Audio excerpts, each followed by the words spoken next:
Alrighty, so today we're gonna do another news of the week episode on the Saturday. Not as much news as we seen in the earlier part of the week, but there was definitely still a lot of news that I had to fill out this whole board. But only one board that I'm going to use today in terms of talk about all these news that has happened in these past couple of days. So first of all, it is official: DC United have signed Mateusz Klich from Leeds United as a designated player. Now there has been some mixed reaction in terms of the move. On one hand, some DC fans are pretty happy about that because from what they hear from Leeds fan feedback, he is definitely one of the fan favorite, and they're definitely going to be dearly miss him, and he can be a really good player for this coming into this league, and will really help this midfield for DC. But then there's also some that are a little bit skeptical about it, and especially with the way that, you know, when you sign a designated player and he's kind of like right near approaching his mid 30s and playing the midfield, I mean, that is not really a good combination. But time will tell whether or not if he is going to do well. And that, again, you know, for Wayne Rooney, he has started to kind of shape up his team a little bit. You know, he's now still have a couple of weeks left to maybe sign a couple of more reinforcement for a team that I'm assuming is going through a rebuild heading into this season. I mean, with the moves that they made, it feels like it's kind of more toward a half rebuild, half retool that they're going through. But one thing for sure is that you know he's gonna have to trying to get this right and at least show that this team maybe made some good progress, because it can't get any worse than what we saw last season when they finished dead last in the Eastern Conference and were by far looking like the worst team in the Eastern Conference by a country mile. Now, Toronto FC, they have signed former LAFC forward Adama Diomande, and that is definitely a name that I'm pretty sure is very familiar for a lot of people that haven't heard in a while, because, you know, he was definitely a centerpiece for this LAFC team, and you know, I still think looking back of how LAFC eventually decided to not re-sign Diomande, at first looked like it was kind of a mistake, because I feel like they really kind of miss his presence in that number 9 position until they discovered that Chicho Arango was actually really decent. But yeah, you know, this is also not a big surprise that TFC decided to sign him, considering the fact that it seems like Bob Bradley is trying his best to do what a lot of some of these head coaches that have gone to another job decided to do, which is sign some of their former player. And knowing the fact that Dio was a big part of when Bob Bradley was with LAFC, that is the reason why this is the case of him signing there. Though again, I don't think he's going to get as many regular minutes as what he did doing LAFC, and he's definitely not going to be the centerpiece, because there's that certain guy called Benedeschi is still going to be the main number 9 for this TFC team going forward. Now, CF Montreal have signed midfielder Elias, and I think it's Elidis, this from Greek side Panathinaikos B. Now, this, I have heard that some have said that this is kind of the Ishmael Kone kind of replacement. This is a guy that definitely had some potential to be a decent player, and that, you know, he's going to slot into almost the same role that Ishmael Kone was. And whether that, of course, what turns out to be the case, we shall see, because, you know, Ishmael Kone was a very talented player coming out of the Montreal Academy. So talented in a way where, you know, he was really considered to be part of that golden generation for the Canadian national team, and eventually him making a big money Europe move to Watford FC. So we'll see whether that's going to be the same case for this guy, and that, again, you know, he has been playing not really in the top level, because, you know, he's not playing in the main Panathinaikos team. He's actually playing with the B team, and we'll see whether if he is going to get minutes, because he's still relatively young, and that, you know, Montreal will maybe hope that they can develop another Ishmael Kone kind of type of player in this guy, in Elias Elidis. Now, the Chicago Fire have signed defender Jonathan Dean from Birmingham Legends. So, or not Birmingham Legend, Birmingham Legion. That's the thing. It's Legion, not the other. There's or the Legend, as I said. But yeah, this is another example of a MLS team decided to sign a USL Championship player, which we start to see more and more in this transfer window, which I'm kind of happy that that is the case, because for a while I feel like teams are kind of ignoring the USL Championship, and there's definitely some hidden gems out there that teams can of course sign them, not just for depth pieces, but more like starting pieces. And in this case, I feel like this is most likely going to be a depth piece. I mean, I haven't heard a lot about him, of how he did during his time with Birmingham Legion, but it's definitely a move that we're starting to see more teams try to do, which is sign of these USL Championship player. And as much as I know some people might say that there's a huge gap between USL Championship and MLS, I don't really think so. I think we have started to see some players that have come from the USL Championship that have done well when they make that leap forward into MLS, and we'll see whether or not if this is going to be the case for this guy. Now, speaking of defender, the New England Revolution have signed Andrew Farrell to a contract extension. This is not a big surprise, because Andrew Farrell, I think he is definitely going to be considered a Revs legend by the time he retires, because he's been with this club for a very long time, and he's really been with this club through the thick and thin. He's been with this club since they were still struggling in the Eastern Conference, and was also part of that Brad Friedel disastrous class that the Revs had a couple of years ago. But yeah, through the thick and thin, he's still here, and he has really started to build that reputation of a guy that is not only well loved in the Revs fan base, but just could be that one man club guy, and could build himself a legendary status for this Revs team. Now, the Chicago Fire have also mutually part ways with Stanislav Ivanov. Now, this is not a big surprise, because Ivanov was kind of part of the last regime of all these kind of players that the Chicago Fire decided to sign, that are kind of like Eastern European kind of descent. Again, I never understand why the Fire decided to go into that route, where they decided to sign a lot of Eastern European kind of player, and also Polish player, and that it turns out that of course didn't quite work out for this team. And again, the same goes with Ivanov, who really lost his spot last season, and there was no way that he was most likely going to retain his spot, and that they're just going to cut their losses because of it. Now, LAFC have rejected a bid for Chicho Arango for $3 million, and also sell on fees. Now, that shouldn't be a big surprise that LAFC decided to reject that bid, because despite the fact that I heard the sell on fees are relatively big, LAFC is not going to simply say, oh, we're just going to give Chicho Arango for just $3 million. And by the way, once again, I'm starting to hear rumors of Chicho Arango potentially leaving LAFC, and I kind of don't believe it, because we've been hearing this kind of rumor about him even during last season, and it was just not true whatsoever. I mean, Chicho Arango have repeatedly said that he's happy with LAFC, and I just don't think it makes sense for LAFC to decide to let go of potentially one of the best number 9 in this league, and maybe one of the most underrated number 9 in this league, because I don't think people have given enough credit of what Chicho Arango has done in the goal scoring form that he's been in ever since he's with LAFC. So yeah, there's no way. I think unless if LAFC gets a huge amount that they're going to get for Chicho Arango, there's no way I think that he's going to be sold off during this window. And lowballing him is not going to be the case, because LAFC have always been a club that they want to know, or they want to sell their talent when the time of course comes right, and when the offer is right. And this offer that LA decided to do, yeah, that's clearly not going to be enough for them to let go of one of their best attacking player.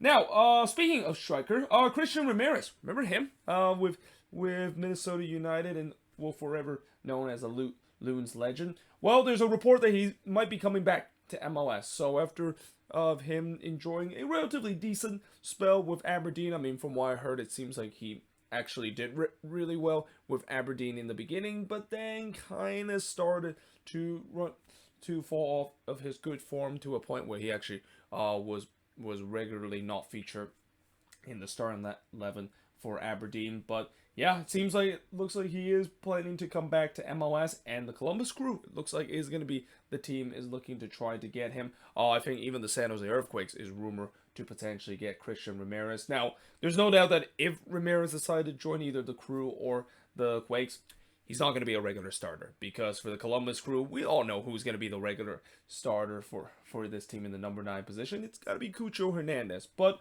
for the Crew, that could be a good backup option, because I still do believe that Christian Ramirez is definitely a proven MLS goal scorer, and he can also be a guy that could be used coming off the bench and be a super sub kind of player. And the same, as I said, goes with the Quakes, because Jeremy Ebobisse, of course, is still going to be the main number 9 for this Quakes team, and it's going to be the case down the line. But I would love to see a Christian Ramirez coming off the bench for him. I think that could be a good weapon for the Quakes to have. But yeah, it's going to be interesting to see him coming back to MLS. I mean, ideally, I would love to see him back as a Minnesota United player, but I know that ship has already sailed a long time ago, and that, even if the Loons are bringing back Ramirez, knowing the fact that the Loons have been linked with 2 Korean striker, although now it seems like it's down to 1 Korean striker, because I've heard latest rumors surrounding their main man Cho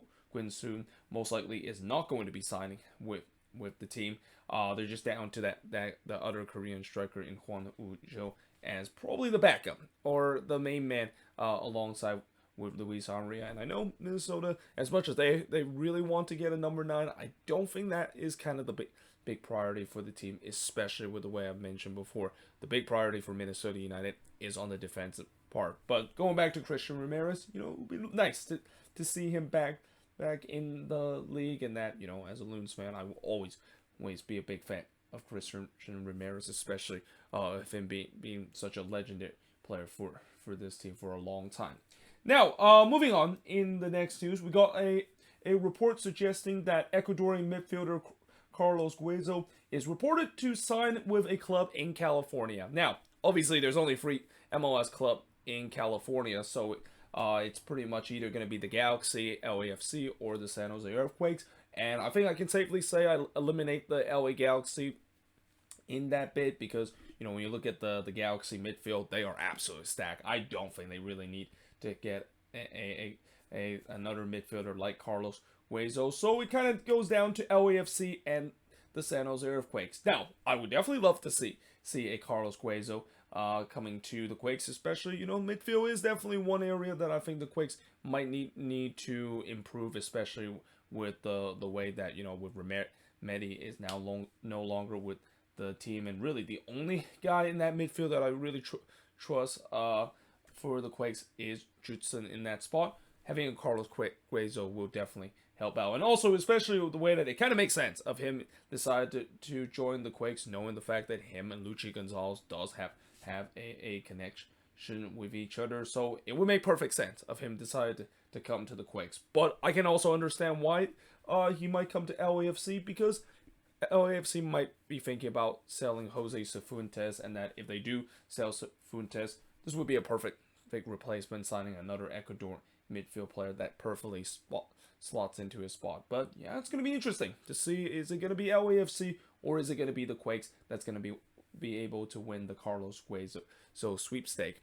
But now moving on, in the next news, we got the Houston Dynamo report to sign Moroccan attacking midfielder Arni Bassi. Now, this is another guy that I don't really know a whole lot about, and we'll see whether or not, if he is going to be signed with the Dynamo, is he going to be a good impact player. And again, the Dynamo, they're definitely serious in terms of getting guys throughout this offseason and really start to build a team that maybe could be forming a core to accelerate this rebuild that they're going through. But we'll see whether or not if they, of course, would get him, and whether if he is going to be a decent player for the Houston Dynamo. Now, moving on into the next news, we got Kai Kamara. So remember how in the last episode I talked about Kai Kamara? He wants out at Montreal. He wants to leave Montreal to join another MLS team. Well, it seems like he's actually going to be joining one of his former team.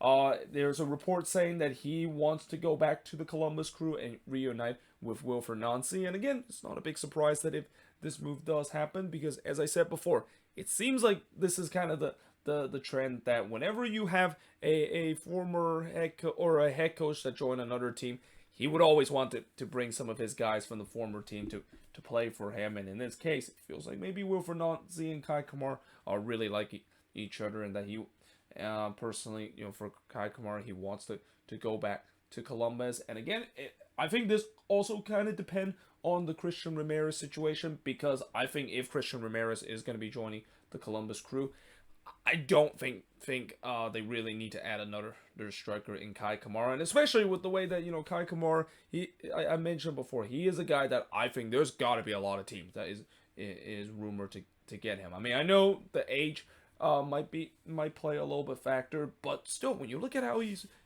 played for the past couple of seasons, he's been an ageless wonder. He has been a guy that just doesn't seem like has dropped off too much in terms of quality, and he has been able to defeat Father time like he does when he scored for an amazing header every single game. So yeah, there could be a case where he could go back to Columbus, but there's also be a case where I'm pretty sure there's going to be a lot of teams that desperately need a number 9, that they might even think about getting Kai Kamara as the answer. Now, speaking of Montreal, there's another player that is also looking to leave Montreal, and that, of course, is Joaquin Torres, who is reported to leave Montreal to join the Philadelphia Union. Now, Joaquin Torres, I really think he is probably one of the most slept on and probably one of the most underrated than number 10 in this league. I don't think a lot of people have given enough credit to the fact that he was while he's at times kind of inconsistent. I mean, there's times where he does well with Montreal, and then there's times where he basically doesn't provide much, especially from what we saw in the second half of the season. He's still a decent number 10, and especially with the way that the Union, if they are maybe going to move on from Daniel Gastag, depending on if Gastag is going to have a big offer from any other team in Europe, Joaquin Torres would definitely be a decent replacement. And again, we've seen it before where we have some decent player for one club, but they move to another club, that is the Philadelphia Union. We see them instantly coming ahead. I mean, the Union has been probably one of the best in terms of, or not even one of the best, but probably the best team in terms of able to get guys that maybe did not work out for the other team, or guys that kind of on the fringe of being a very talented player. And once they join the Union and join Jim Curtin's system, they become an absolute superstar. So yeah, in the case of Joaquin Torres, if he is going to join a team that could be an MLS Cup contender, first of all, you'll be very happy to join a team that has MLS Cup aspiration, but also the fact that he can really take his game to the next level, because like I said, there are just so many players that have joined the Union in recent years that maybe are mediocre with their previous club, but they just transition to be an absolute star, and you can't tell me that could be the same case for Joaquin Torres. But moving on into the last news of this News of the Week episode. So the Galaxy supporter group, yeah, they are definitely not happy when they found out that Chris Klein, their GM, decided to stay with the club, and that he actually got an extension. And in response of that, they're going to reunite each other and boycott attending any Galaxy game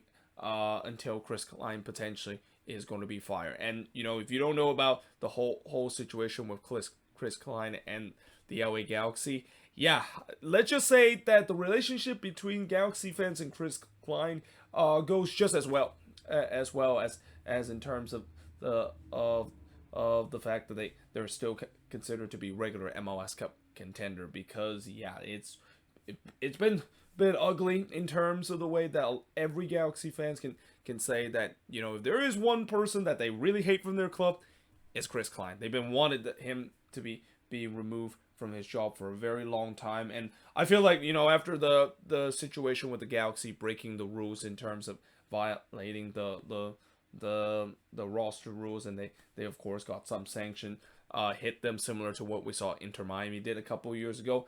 That was really the final straw. Like, I think that was kind of the final straw, to a point where the fan base, and especially the support group, they just simply had enough. And we're gonna see whether or not if they're going to stick to their words, because we have seen before where some supporter group, they said that they're gonna boycott, and then they kind of had second thoughts. Especially, I wonder if the Galaxy are going to start winning a lot of games. And again, winning definitely cures a lot of things, even if you have a front office personality that are very unpopular in the fan base. Winning cures everything, and we'll see if this Galaxy team is going to win a lot of games. Maybe the supporter groups are gonna backtrack in terms of what they mean when they want to boycott every single Galaxy game until Chris Klein is going to be fired from the team. But for now, yeah, I think you can definitely say that attendance could be dropped in Galaxy game because while the Galaxy attendance, it's been okay in the past couple of years, it hasn't been as good as what we've seen during the golden